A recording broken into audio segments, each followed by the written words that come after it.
जब से दुर्गा देवी ने सबके सामने बुआ जी को घर से निकालने की धमकी दी है, तभी से बुआ जी की रगों में जहर उतर गया है। अंदर ही अंदर उसका अहंकार बुरी तरह से छलनी हो चुका है। उसे लग रहा है कि दुर्गा देवी ने न सिर्फ उसकी सालों की इज्जत को मिट्टी में मिला दिया, बल्कि पूरे खानदान के सामने उसे अपमानित करके उसकी रूह तक जला डाली है।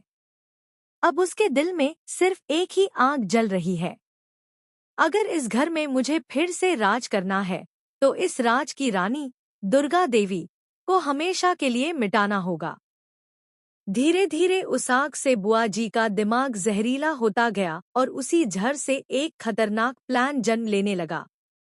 उसे लगने लगा कि जिस दिन दुर्गा देवी इस दुनिया से चली जाएगी, उस दिन से इस घर का हर कोना, हर फैसला और हर रिश्ता सिर्फ उसके इशारों पर नाचेगा। वही असली मालकिन बनेगी।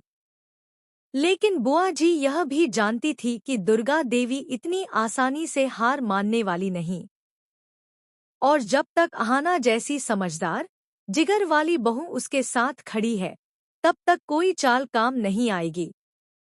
इसलिए उसने इस बार ऐसा प्लान बनाया जिसे सुनकर किसी की भी रूह कांप उठे। उधर अहाना को पहले से ही बुआ जी के अजीब बर्ताव पर शक हो रहा था। दिन दिन भर कमरे में अकेली रहना, किसी से बात ना करना, रातों को जागकर कागज छुपाना और खुद से बड़बड़ाना, यह सब देख अहाना का शक अब डर में बदल रहा था।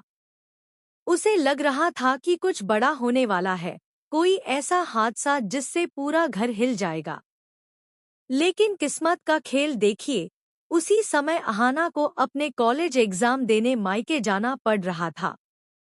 परिवार में कोई नहीं चाहता था कि वह पढ़ाई करे, मगर दुर्गा देवी ने उसका साथ दिया। अपने हाथों से उसे मायके भेजते हुए कहा, जाओ बहू, डरना मत। सपनों के लिए लड़ा जाता है, मैं यहाँ सब संभाल लूंगी। हालांकि अहाना का दिल कहीं और अटका था। उसे लग रहा था कि जैसे ही वह दुर्गा देवी को अकेला छोड़ेगी, कोई अनहोनी जरूर होगी। और उसका डर सच भी हो गया। उस दिन जब घर लगभग खाली हो गया, बुआ जी अपने कमरे से निकली। उसके चेहरे पर एक शैतानी मुस्कान थी, आंखों में खून की प्यास। धीरे धीरे कदम बढ़ाते हुए वह दुर्गा देवी के कमरे तक पहुंची। दरवाजा अंदर से बंद किया और नींद में सोई दुर्गा देवी के पास जाकर फुसफुसाई, आज तेरी सांसें यहीं खत्म, और कल से इस घर की मालिक मैं।